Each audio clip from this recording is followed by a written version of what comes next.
Ezequiel, capítulo de número 37. Diz assim a palavra de Deus: Veio sobre mim a mão do Senhor, e o Senhor me levou em espírito e me pôs no meio de um vale que estava cheio de ossos, e me fez andar ao redor deles, e eis que eram muito numerosos sobre a face do vale, e estavam sequíssimos. E me disse: Filho do homem, poderão viver estes ossos? E eu disse: Senhor Jeová, tu sabes. Então me disse: Profetiza sobre estes ossos e dize-lhes: Ossos secos, ouvi a palavra do Senhor. Assim diz o Senhor Jeová a estes ossos: Eis que farei entrar em vós o Espírito e vivereis. E porei nervos sobre vós, e farei crescer carne sobre vós, e sobre vós estenderei pele, e porei em vós o Espírito e vivereis, e sabereis que eu sou o Senhor. Então profetizei como se me deu ordem, e houve um ruído enquanto eu profetizava. E eis que se fez um rebuliço, e os ossos se ajuntaram, cada osso ao seu osso. E olhei, e eis que vieram nervos sobre eles, e cresceu a carne, e estendeu-se pele sobre eles por cima, mas não havia neles espírito. E ele me disse: Profetiza ao Espírito, profetiza, ó Filho do homem, e dize ao Espírito: Assim diz o Senhor Jeová: Vem os 4 ventos, ó Espírito, e assopra sobre esses mortos, para que vivam. E profetizei como ele me deu ordem. Então o Espírito entrou neles, e viveram, e se puseram em pé um exército grande e extenso. Então me disse: Filho do homem, estes ossos são toda a casa de Israel. Eis que dizem: os nossos ossos se secaram, e pereceu a nossa esperança, nós estamos cortados. Portanto profetiza, e diz-lhes: Assim diz o Senhor Jeová: Eis que eu abrirei as vossas sepulturas, e vos farei sair das vossas sepulturas, ó povo meu, e vos trarei a terra de Israel. E sabereis que eu sou o Senhor, quando eu abrir as vossas sepulturas, e vos fizer sair das vossas sepulturas, ó povo meu. Porei em vós o meu espírito, e vivereis, e vos verei na vossa terra, e sabereis que eu sou o Senhor. Disse isso e o fiz, diz o Senhor. Podeis sentar. Nós já oramos pedindo para que Deus fale conosco. Então não é necessário que venhamos orar novamente.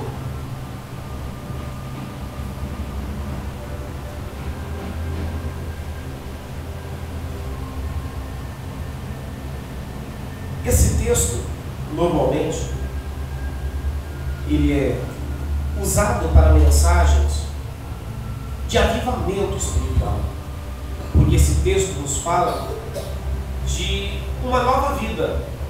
Ele nos fala de um recomeço, de uma restauração completa. Mas hoje, além de ser um culto de ceia, é também um culto de doutrina, um culto de ensinamento, culto onde a mensagem direcionada é para o crente aprender a viver o Evangelho.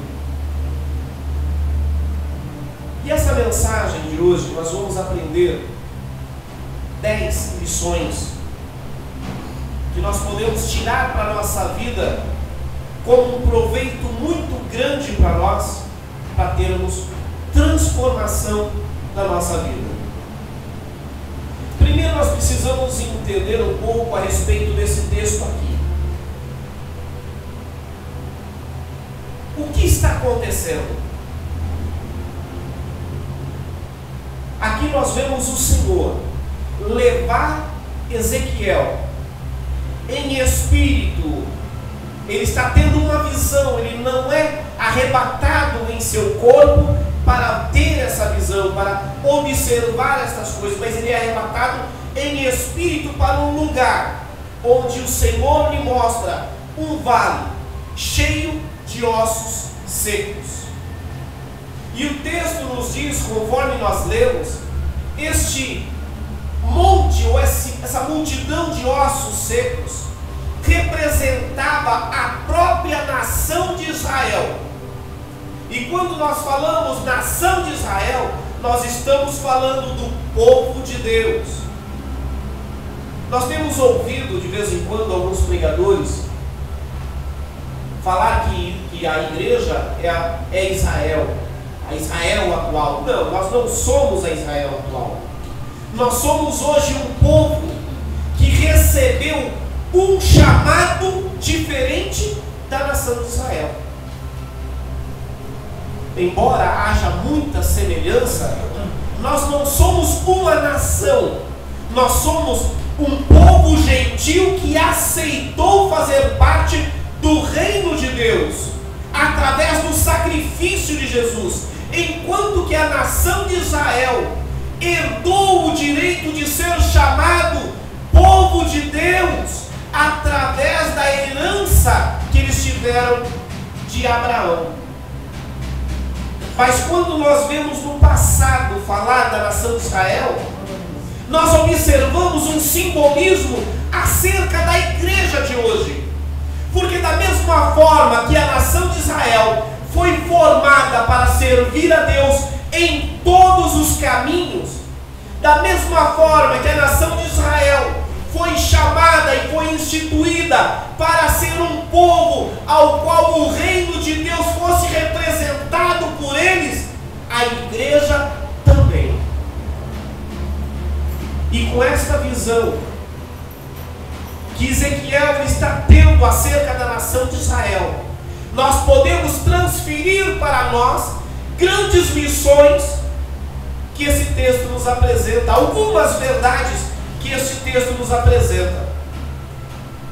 A primeira lição que eu quero que nós venhamos entender, mas não é só entender para poder ficar na nossa cabeça e acabou, não.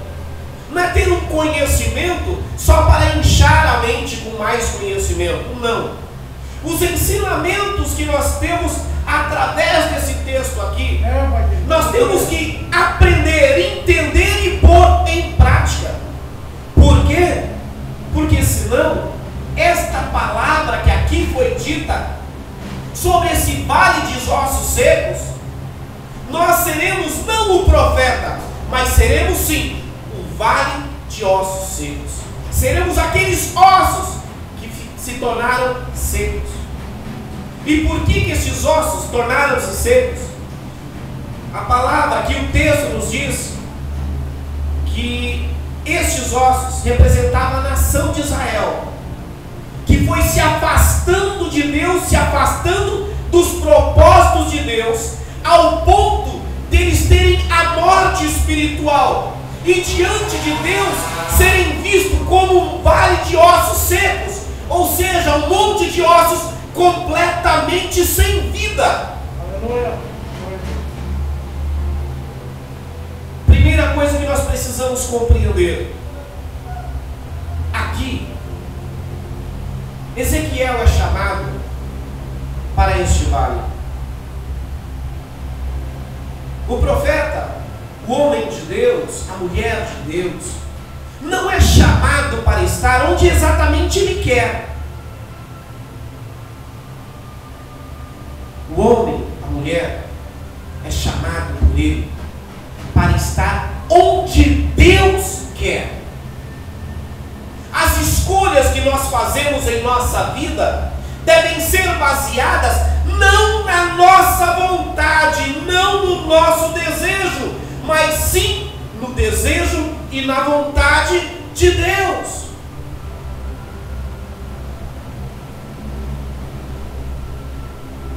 E quando Deus nos chama, e quando Deus nos mostra uma visão, quando Deus apresenta a nós aquilo que Ele quer que vejamos, Ele não apresenta o que nós queremos ver, mas sim o que nós precisamos ver.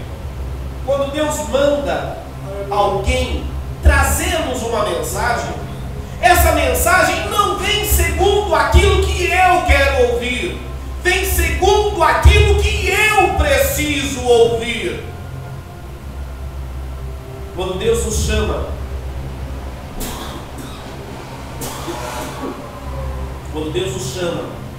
para nos trazer uma revelação, Ele faz isso não porque nós queremos ou conforme nós queremos, mas conforme o que Ele sabe que nós precisamos.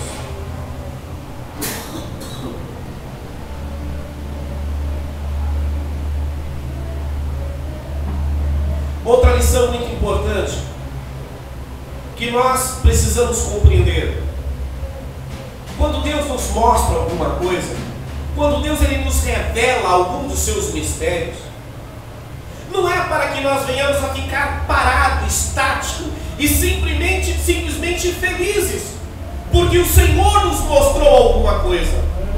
Quando o Senhor nos traz uma revelação dos seus planos, uma revelação dos seus projetos, uma revelação daquilo que Ele tem para nós, Ele quer que nós então venhamos a nos movimentar, para que nós venhamos fazer com que o seu propósito seja cumprido em nossas vidas. Observe que nesse texto, Ezequiel é chamado para este vale, e ele não é chamado para ficar ali completamente parado, mas o Senhor manda que ele venha andar em volta, andar por sobre aqueles ossos que estão secos. O Senhor nos chama, nos revela, nos mostra, para que nós venhamos agir corretamente, para que nós venhamos andar conforme Ele quer.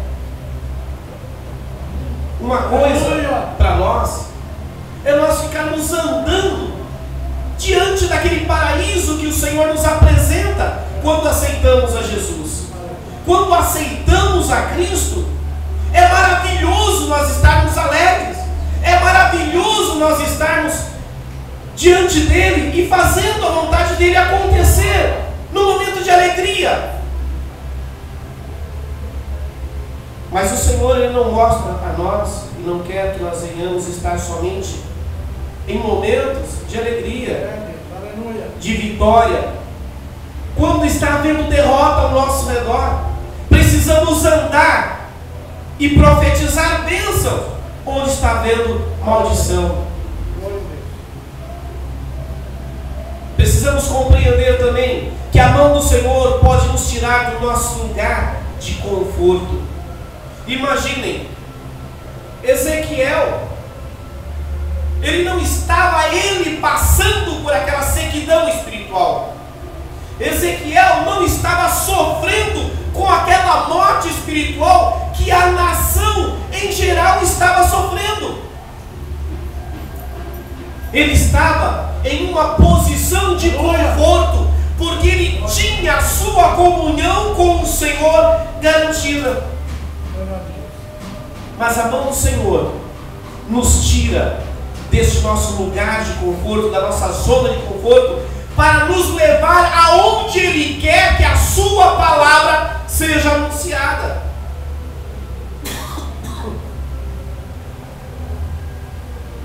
Só o Espírito do Senhor pode nos conduzir ao propósito que Deus tem para as nossas vidas. Entenda, só o Espírito do Senhor pode nos conduzir aos propósitos que Deus tem para a nossa vida. E quando nós falamos de propósito, nós falamos de finalidade, nós falamos sobre razão da nossa existência. Nós falamos sobre o motivo pelo qual nós existimos. Não adianta nós queremos ir e alcançar ou chegar ao local de propósito que Deus preparou para nós com as nossas próprias pernas, segundo a nossa própria vontade. Nós temos que ser guiados pelo Espírito de Deus. Nós temos que ser conduzidos pelo Espírito de Deus, para que então nós consigamos ir ao encontro do propósito propósito que Deus tem para a nossa vida. Nenhum de nós fomos criados simplesmente para um bel prazer. Nós não fomos criados para servirmos de enfeite nessa terra. Não. Nós fomos criados com um propósito muito maior. Um propósito de estender o reino de Deus aqui na terra. E se nós não tivermos essa consciência, seremos simplesmente como um vaso de ornamento em algum lugar. Ninguém foi chamado à igreja para ser simplesmente um vaso de ornamento. Todos nós fomos chamados para que o propósito de Deus se cumpra na nossa vida. E é o Espírito de Deus que nos leva a cumprir esse propósito. Embora muitas vezes nós lutemos contra este propósito, embora muitas vezes joguemos as responsabilidades do propósito que Deus tem na nossa vida nas costas de outra pessoa.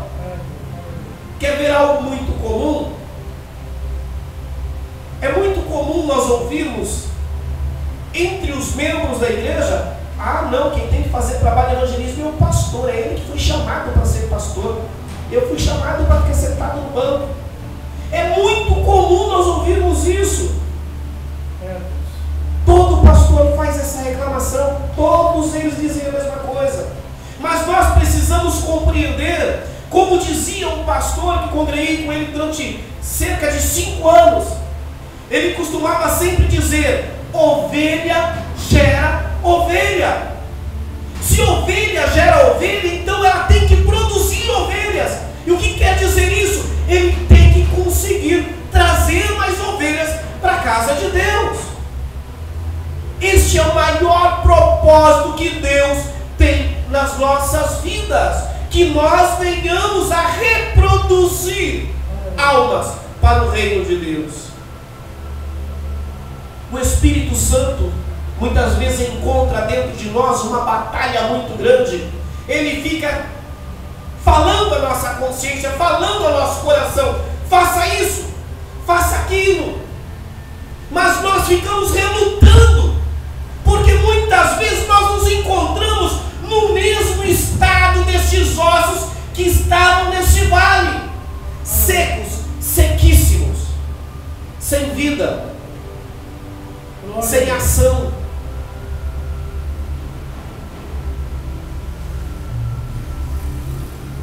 Outra verdade que nós entendemos através desse texto, dessa passagem: a obediência irrestrita nos faz encarar as crises. Quando somos obedientes a Deus, nós encaramos as crises de frente. Existe um ditado popular muito comum que nós ouvimos, que diz, as pessoas perguntam: ah, como que você está? Ah, estou empurrando a vida com a barriga. Nós não podemos agir dessa forma. Nós precisamos obedecer a Deus e encarar os problemas de frente, para que os problemas sejam resolvidos. Aí você pode dizer: mas eu não tenho forças, eu não tenho condições.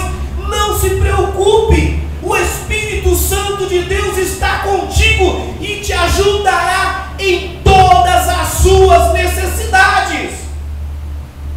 Quando obedecemos a Deus, as crises são encaradas e os problemas são resolvidos.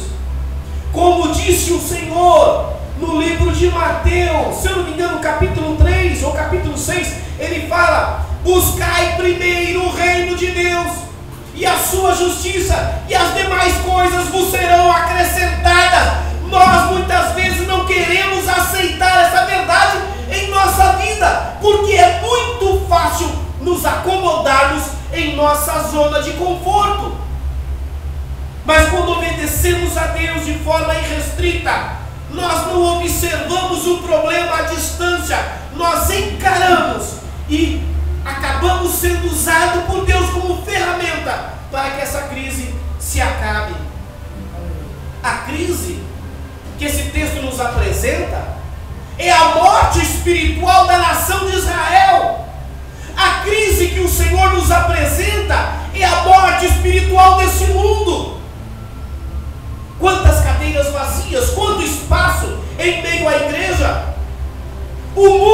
está morto como estes ossos, e cabe a nós profetizar a eles, para que eles então tenham vida.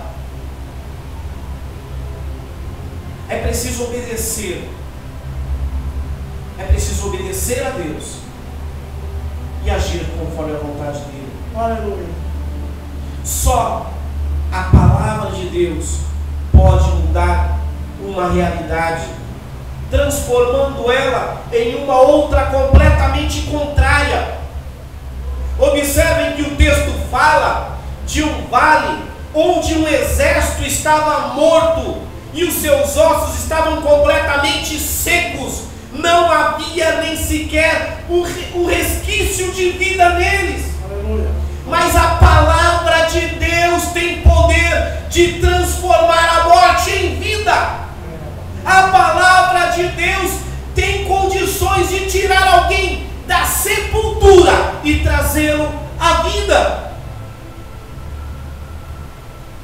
Basta observar as nossas vidas, que um dia estávamos lançados no mundo, perdido, morto como este exército, secos, sem vida, sem o espírito de vida dentro de nós, mortos. Mas a palavra de Deus tem poder para transformar essas vidas. A palavra de Deus, que o Senhor já colocou em nossos corações, tem poder para transformar essas vidas. A palavra de Deus tem poder de trazer essas pessoas a esta igreja e a outras também.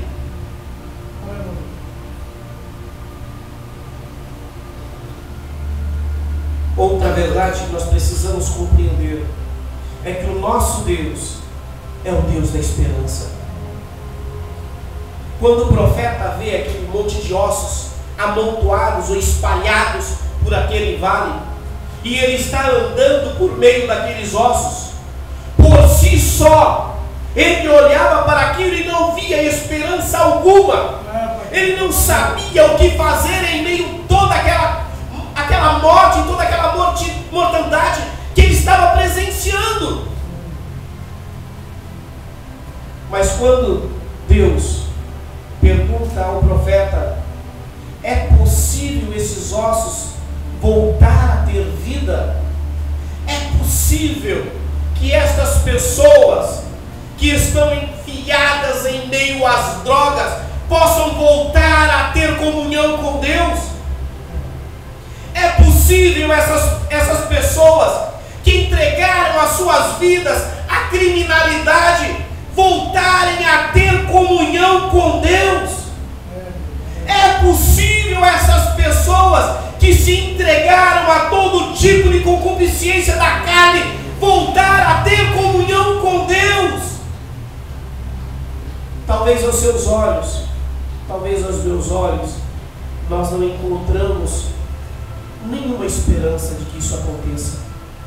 Mas o nosso Deus é um Deus que para Ele nada é impossível. Glória a Deus.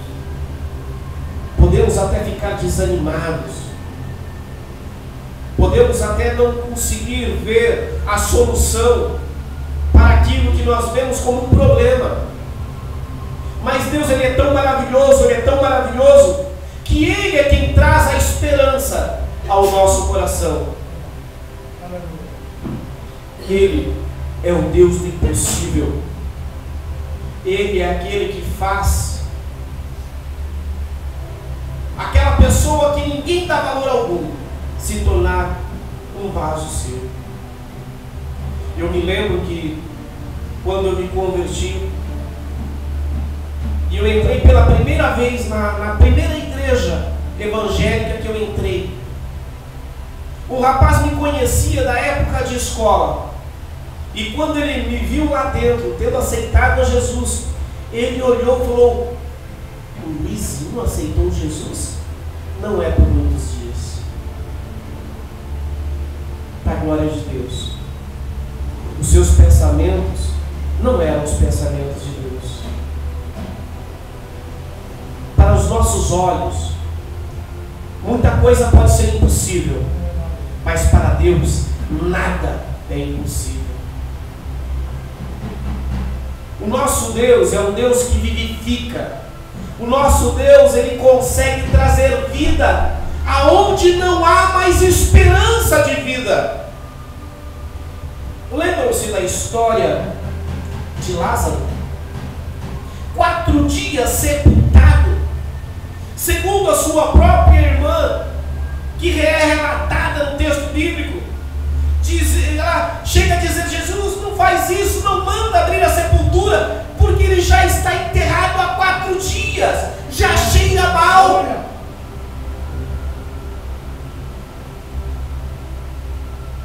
Mas para surpresa dessa mulher,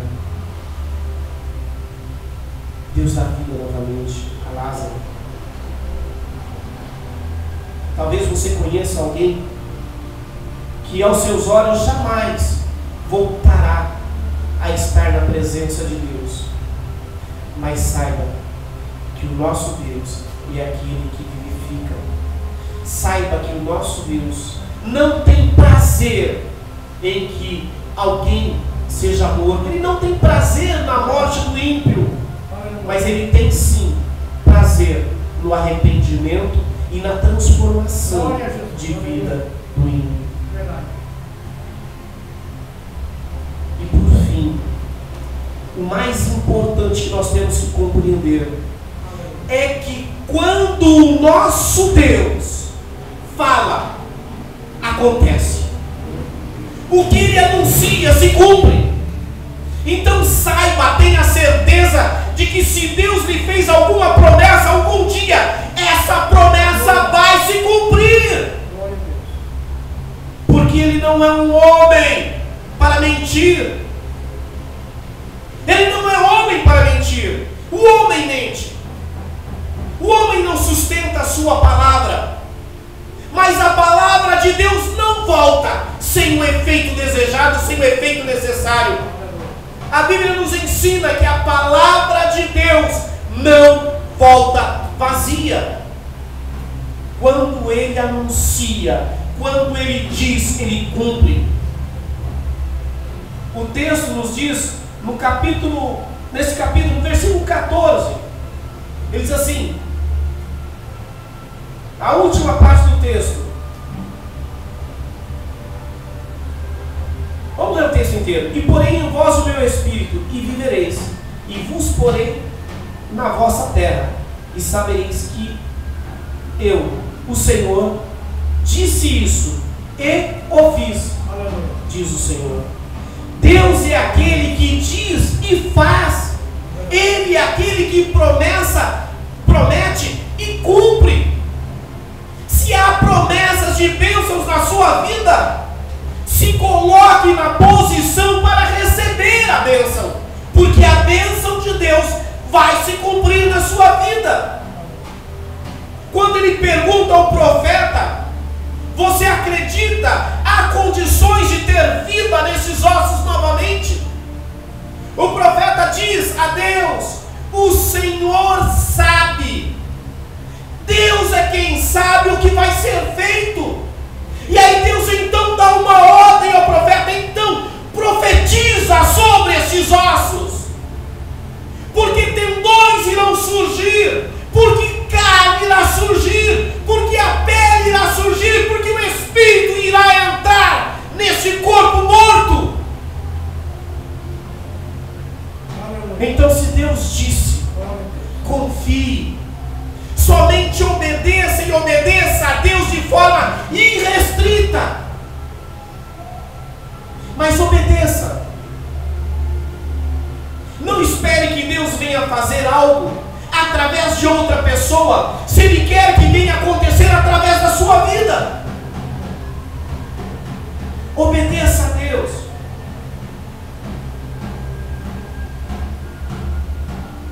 Que com certeza Deus fará os milagres acontecerem.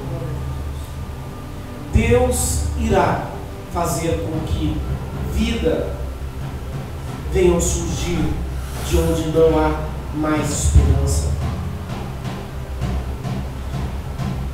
Eu quero profetizar em cima da sua vida.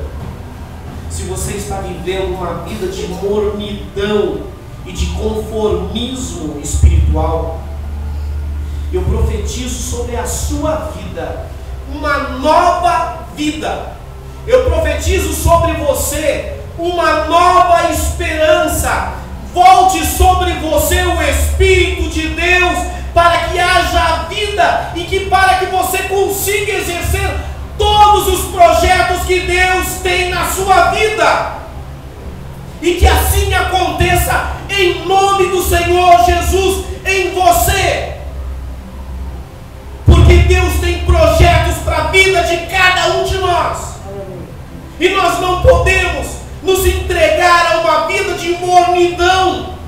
Porque o próprio Senhor Jesus anuncia no livro de Apocalipse que irá vomitar aquela mornidão, aqueles que são mornos. Então não haja dessa forma, seja quente